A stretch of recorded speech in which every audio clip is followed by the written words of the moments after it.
जनपद सदस्य बैठे हुए हैं, आदरणीय सरपंच जी हमारे बैठे हुए हैं, केशव यादव जी हमारे सरपंच जी बैठे हुए हैं। सभी लोग, अब परिचय तो हो ही गया।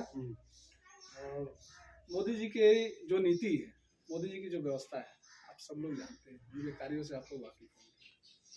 भाई साहब हमारे सेना में रहे हैं और यह जानते होंगे कि सेना की शक्ति अभी क्या है और पहले क्या थी। पहले हमारी सेना गर्दन काट के लोग लेते जाते थे और हम लोग हाथ पे हाथ धरे बैठे रहते थे, सरकार के व्यवस्थाओं का इंतजार करते कि सरकार हमें ऑर्डर दे, लेकिन सरकार हमें ऑर्डर भी नहीं देती थी। आज के सरकार है कि हम ना झुकेंगे, ना किसी को झुकने देंगे। अगर कोई गलती कर रहा है तो उसका मुंह तोड़ जवाब देंगे। पिछली बार 2019 में पुलवामा हमला हुआ, उस समय हमारे कई वीर सैनिक शहीद हो गए, जिसमें पाकिस्तान का हाथ था। मोदी जी सोए नहीं, पूरी रात सोए नहीं, कई रात सोए नहीं। मुझे लगता है जब तेरहवीं मनाई जाती है तो भाई साहब लोग भारत के देश यह देखे कि पाकिस्तान उस दिन तेरहवीं मना रहा था। मैं गया था सर्जिकल स्ट्राइक। बड़े सौभाग्य की बात है कि आप उस सर्जिकल स्ट्राइक के हिस्सा हैं। आप गए थे? 7 दिन पाकिस्तान के अंदर। अरे वाह।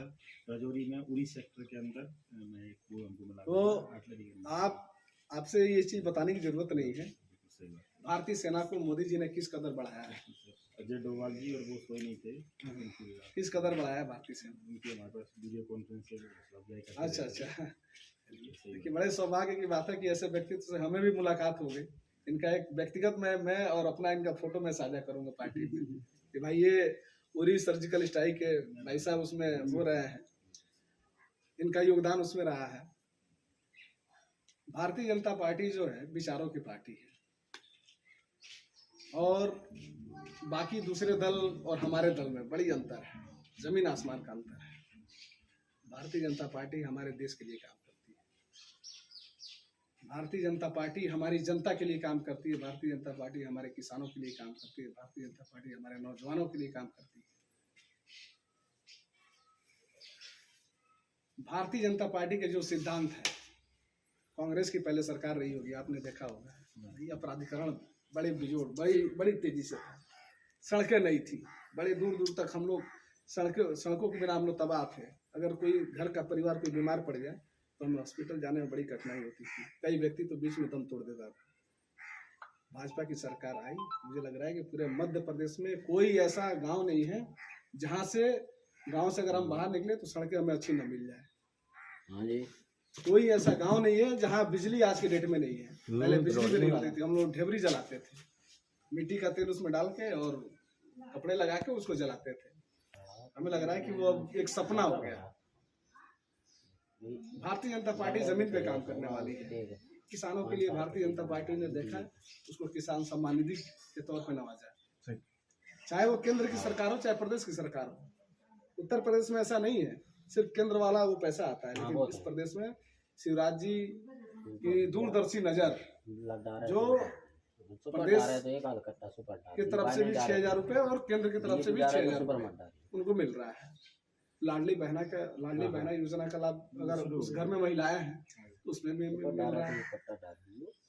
तमाम प्रधानमंत्री जी ने देखा कि पहले झोपड़ी के घर हुआ करते थे गाँव में, कहीं आग लग जाए तो कई गांव तबाह बेचारे हो जाते हैं। उन्होंने सबके लिए रहने का छत प्रधानमंत्री आवास के तौर पर सबको दिया। आयुष्मान कार्ड के तहत सबको 5 लाख बीमा दिया है। कई व्यक्ति होंगे यहाँ पे जिन्होंने इलाज कराया होगा आयुष्मान कार्ड के तहत। कराया हमने कराया ना। मोदी जी की नजर ये देखिए, पहले हम लोग सोचते थे कि यार किसी प्राइवेट अस्पताल में, हमारा भी किसी अच्छे अस्पताल में इलाज होता है, लेकिन हमारे पास पैसे नहीं थे।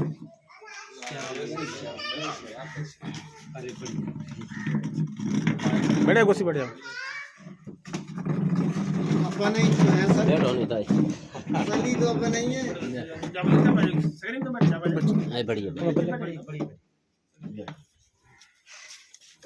मैं उत्तर प्रदेश के कुछ हालातों से आपको मैं अवगत कराऊंगा। 2017 तक वहाँ पे समाजवादी पार्टी, बहुजन समाजवादी पार्टी की सरकार रही और उस समय जो अपराध था उत्तर प्रदेश में, मुझे लग रहा है कि कोई बहन बेटी सुरक्षित नहीं, कोई बड़ा व्यापारी सुरक्षित नहीं था। कोई आदमी अगर रात में अगर गाड़ी लेके इमरजेंसी में निकल जाए तो सुरक्षित नहीं था। स्थिति बड़ी खराब थी, बड़ी भयावह थी। और पूरे उत्तर प्रदेश और बिहार के बारे में लोग जानते हैं कि यहाँ पे अपराध किस कदर हावी था।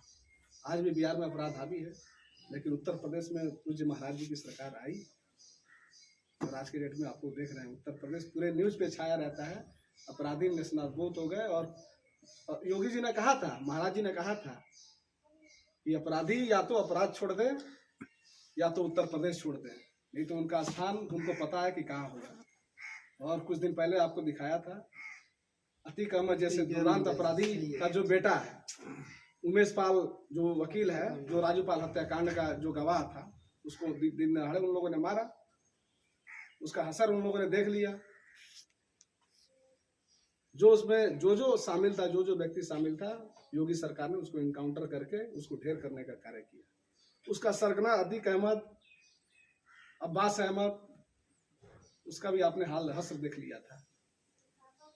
जो कभी तूती बोलती थी, दूसरे की सरकार थी तो हंटर पे बैठ के AK-47 लेके वो लोग रह रहे थे। हम लोगों ने वो मंजर देखा है। हमारे गोरखपुर से सटे हुए वो जिला है, मऊ, आजमगढ़, गाजीपुर, ये सब हम लोग के सटे जिला है। 30 किलोमीटर, 40 किलोमीटर, 50 किलोमीटर का है। 2007 में समाजवादी पार्टी की सरकार थी और मऊ में माइनॉरिटी लोगों ने, मुसलमान लोगों ने एक यादव परिवार के एक लड़के की हत्या कर दी। उस समय प्रदेश में समाजवादी पार्टी की सरकार थी और वह यादव परिवार का लड़का जब हत्या हो गया तो कोई समाजवादी पार्टी का जो बड़ा नेता था, जो अपने आप को यादव का नेता मानता था, एक व्यक्ति भी नहीं गया। वो DGP तक की भी हिम्मत नहीं हुई कि मुख्तार अंसारी के पक्ष में, मुख्तार अंसारी के विरोध में हम जाके उसको गिरफ्तारी करें, उसकी व्यवस्था करें, क्योंकि सरकार नपुंसक थी, एक तरीके से मान के चलिए, उन सबों के अधीन थी। पूज्य महाराज उस समय गोरखपुर के सांसद हुआ करते थे। उन्होंने 45 गाड़ियों का काफिला उठाया और DM मऊ और DM गोरखपुर को उन्होंने बोला कि मैं मऊ जा रहा हूं और उस मुख्तार को बोल देना कि मैं आ रहा हूं वहां पे। पूज्य महाराज जी, DM हाथ पैर जोड़ते रहेगा, महाराज जी आप मान जाइए। महाराज जी कहे कोई नहीं, तुम लोग संरक्षण नहीं दे पा रहे हो, तुम लोग सरकार के, जब सरकार में हो, प्रशासन तुम लोग जो संरक्षण नहीं दे पा रहे हो, तो मैं अपने कार्यकर्ता को संरक्षण दूंगा, मैं अपने लोगों को संरक्षण दूंगा। जबकि वो कार्यकर्ता नहीं था, मैं अपने लोगों को संरक्षण दूंगा, क्योंकि वो एक हिंदू था। योगी जी ने ये नहीं देखा कि वो यादव है कि वो क्या है, वो कौन सी जाति का है, वो एक हिंदू है। और योगी जी गाड़ी लेके पहुंच गए, काफिला लेके पहुंच गए और काफिला लेके जाने के बाद मुख्तार अंसारी के गुर्गों ने उन पर हमला करा दिया। प्रशासन के मिलीभगत से उन पर हमला करा दिया और वहीं से गिरफ्तारी हुई और योगी जी को 6 दिन के लिए जेल में डाला गया, निर्दोष जेल में डाला गया। फिर योगी जी जब जेल से छूटते हैं तो संसद में जाके रोए थे। आपने सबने वीडियो देखा होगा योगी जी का। उन्होंने बोला था, क्या मैं इस संसद का सदस्य हूं या नहीं हूं, क्या यह संसद मुझे संरक्षण दे पाएगा या नहीं दे पाएगा। अगर नहीं दे पाएगा तो आज ही मैं इस संसद से अपनी इस्तीफा देता हूं और मैं अपने स्तर से निपट लूंगा। योगी जी ने लड़ाई लड़ा, पूरे प्रदेश में लड़ाई लड़ा, पूरे पूर्वांचल में माफियाओं की एक छत्र तूती बोलती थी। योगी जी ने लड़ाई लड़ने का कार्य किया। धीरे धीरे धीरे धीरे भाजपा के कार्यकर्ता मेहनत करते करते 2017 में जो भारतीय जनता पार्टी पूरे उत्तर प्रदेश में 403 विधानसभा था, 28 सीटों पर सिमटी थी। 2017 में आते आते एकाएक 325 सीट भारतीय जनता पार्टी ने जीतने का कार्य किया। और जब जैसे ही भारतीय जनता पार्टी ने जीतने का कार्य किया, योगी जी ने तुरंत पहला कार्य किया अपराधियों को दुरुस्त करने का। जो अपराधी खुलेआम, मैं एक महाराष्ट्र में एक DSP पद पे कार्यरत एक व्यक्ति थे, प्रशासनिक कमला वो व्यक्ति है, वो कह रहे थे कि भाई साहब, जब मैं महाराष्ट्र से मैं चलता था और रात हो जाती थी तो मैं यूपी के सीमा में घुसता था ना, तो मुझे 8 बजे के बाद मुझे चलने में डर लगता था। वो व्यक्ति DSP पद पे तैनात था, जबकि उसको गनर, शैडो वगैरह सब मिलते थे। वैसा व्यक्ति जब भयभीत रहता था तो हम लोग की कल्पना आप करिए कि हम लोग किस हालात में जी रहे होंगे। पूज्य महाराज जी ने फिर दिखा दिया।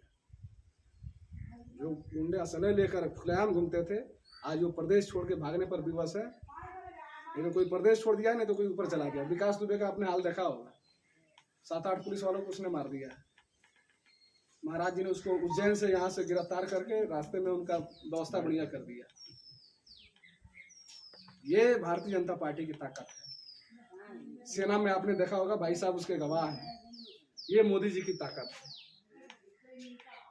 भारतीय जनता पार्टी की अगर सरकार जिस प्रदेश में पश्चिम बंगाल रहा हूँ, मैं वहाँ की व्यवस्थाओं से बड़ी वाकिफ हूँ। लोग यहाँ के लोग वो हो जा रहे हैं कि अरे यार भाजपा अब कर क्या रही है, अब इसको हम वोट नहीं देंगे। लेकिन एक बार अगर भाजपा चली गई तो आपको फिर पछताने के अलावा और कोई रास्ता नहीं बचेगा।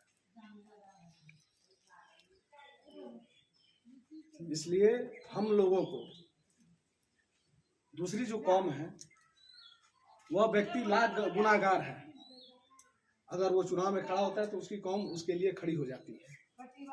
हम लोग आपस में बढ़ जाते हैं, हम यादव जी हैं, हम राजपूत जी हैं, हम धाकड़ साहब हैं, हम बनिया हैं, हम फलाना है, हम ठिकाना है। हमको एक होके काम करना होगा, हिंदू बन के काम करना होगा। लोग तो हमको बांटने का काम कर रहे हैं, लेकिन हम एकजुट होकर हिंदू बनकर भारतीय जनता पार्टी के पीछे हम लोग मजबूती से